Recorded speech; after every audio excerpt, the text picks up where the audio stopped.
All right, we're looking at 11.2 today. Perpendicular bisector is a line perpendicular to a segment and intersects it at the segment's midpoint. So, for example, right here, line CD is the perpendicular bisector of line segment AB. Notice it's perpendicular to it. Remember, perpendicular means that they intersect to form right angles. So you see the right angle created by those two. And it's bisecting line segment AB. Okay? It's going right through the midpoint of line segment AB, so it's bisecting it, splitting it into two congruent parts. Okay? Also, the distance from a point to a line, what is usually just called the distance from a point to a line, is usually meant as the shortest distance, is the length of the perpendicular segment from the point to a line. So, for example,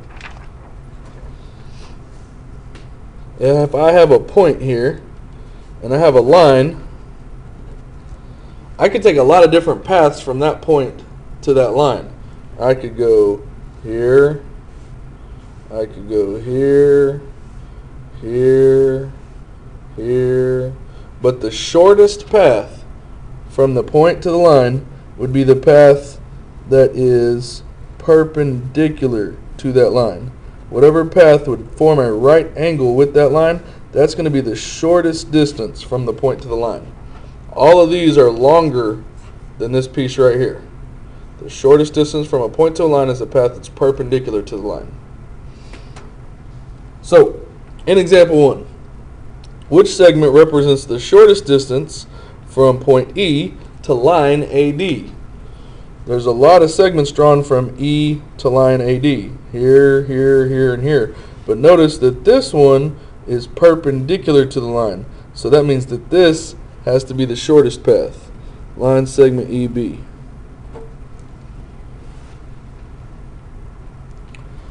Now, if the distance from A to E is x plus 3, and the distance from B to E is 5, write and solve an inequality for x.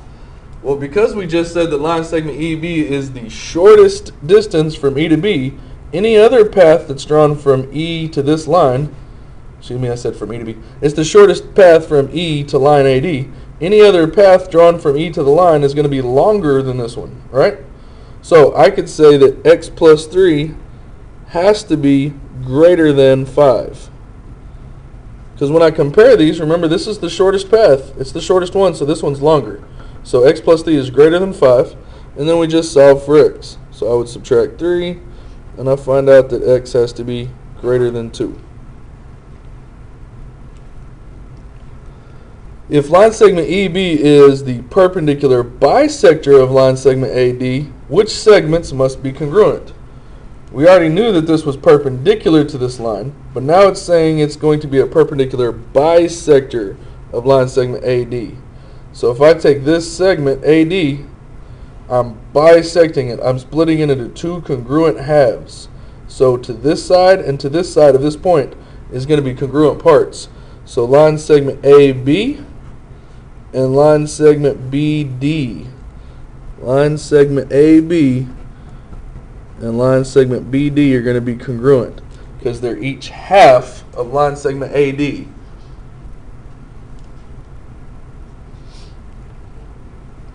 Alright, we got a few theorems that we're going to learn real quickly dealing with parallel and perpendicular lines and a transversal. Now, these particular theorems don't all have names, so you'll notice some of them don't have a pretty name. This one has a nice name to it, but the other two don't have accepted names. And so when we write them, we just try to abbreviate and use symbols as much as possible to shorten up our writing. Okay? Alright, so if we read this one, it says, if two intersecting lines form a linear pair of congruent angles, then the lines are perpendicular. So here's two lines. They're intersecting.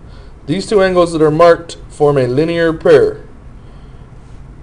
And they're congruent. Notice they're marked congruent. Anytime that happens, the lines are going to be perpendicular. So if you know this stuff is true right here, then we can conclude that line L is perpendicular to line M. And if you think about this, it should make sense for you. Because if you have a linear pair, any linear pair, the two angles in a linear pair are always supplementary. They always add up to 180 degrees, right? So if these two angles end up being congruent, then they each have to be half of that 180. And half of 180 is what? It's 90. So anytime you got a linear pair and the two angles are congruent, they have to both be right angles. That's the only way that would work. Now, if these are right angles, what does that tell me about this and this? It tells me they're perpendicular. So this is something we could already kind of logically get to, but this is a way to, when we're writing proofs, not have to go through those steps that I just talked through, but we can just jump straight to this and use this. So when you're reading this right here, remember anytime you got this arrow, this is like when we write our conditional statements, if P then Q. So when you see that arrow, it's if all of this, then this.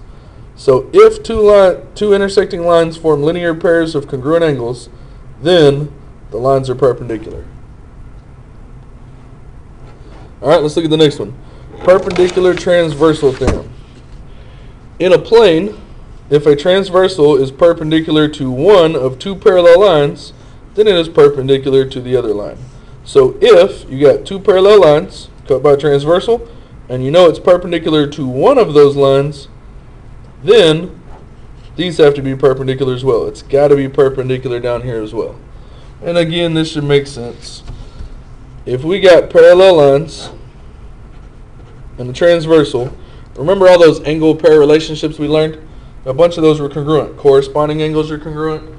Alternate interior angles are congruent. Alternate exterior angles are congruent. So in this particular case, if I know that this angle is a right angle, what's the corresponding angle? Right here. This angle has to be a right angle, because if the lines are parallel, corresponding angles have to be congruent. And if these two lines are forming a right angle, that means that they are perpendicular. But again, you can skip going through those extra steps in that process I just went through and jump straight to the conclusion that they're perpendicular using the perpendicular transversal theorem. And the last one for today, if two coplanar lines are perpendicular to the same line, then the two lines are parallel. So this one's very similar to this one. It's kind of working in reverse order though. On the perpendicular transversal theorem, we already knew the lines were parallel, and we were concluding that these two lines had to be perpendicular. In this example, we already know these two lines are perpendicular, and we're concluding that these lines have to be parallel. Okay, so if you got two lines cut by transversal, and this transversal is perpendicular to both lines, then these lines have to be parallel. And going back to what I just did a second ago, this is kind of like using the converse of the corresponding angles postulate. These two angles right here are corresponding angles. If they are congruent, then the lines have to be parallel. That would be using the corresponding angles postulate if I'm thinking through it in that way. But we can also use this.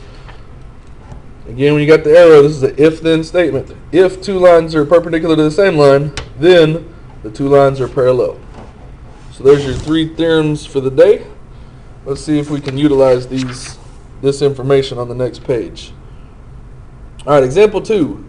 Is there enough information given in the diagram to prove each statement? Can we prove that angle 1 and angle 2 are congruent? Yeah, and that has nothing to do with what we learned today. What type of angles are angle 1 and angle 2? Those are vertical angles. Vertical angles are always congruent. So is there enough information to say those are congruent? Yes. What about angles 2 and 4? Focus on the two lines in the transversal that are involved with these. So for 2 and 4, you got these two lines. Here's angle 2. Here's angle 4. Now, those are corresponding angles. So if I knew the lines were parallel, then I would know that those are congruent. Do I know the lines are parallel? I know that's a right angle, but I don't have any other right angles over here, so I can't utilize the fact that if they were both perpendicular to the same line, then the lines would be parallel, and then the corresponding angles would be congruent. I can't do that. And so here we do not have enough information to prove that those lines, or excuse me, to prove that those angles are congruent. What about angle 1 and angle 3? Nope. Once again, I don't know that these lines are parallel, because while I know that the transversal is perpendicular to this one, I do not know it's perpendicular to this one. So no, I do not have enough information. Basically, this line any angles on this line, I can't really compare to these. I don't have the information that those lines are parallel yet. But angle 3 and 5, if I focus over here, I do know that this transversal is perpendicular to this line and perpendicular to this line.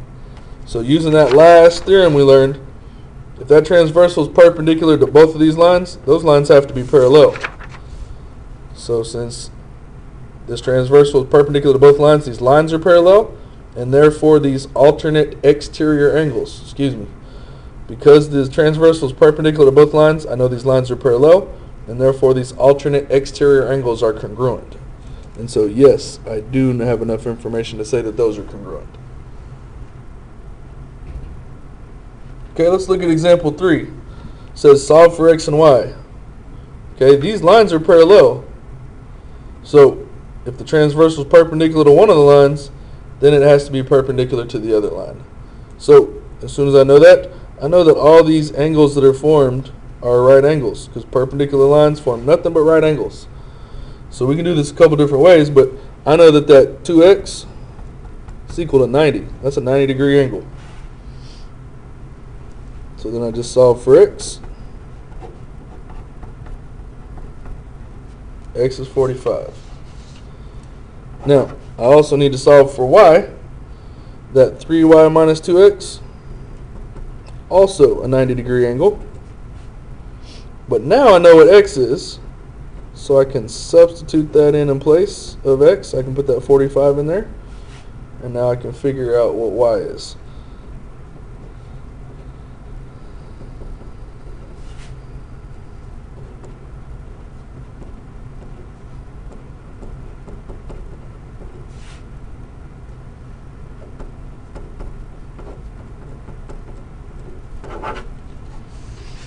There it is.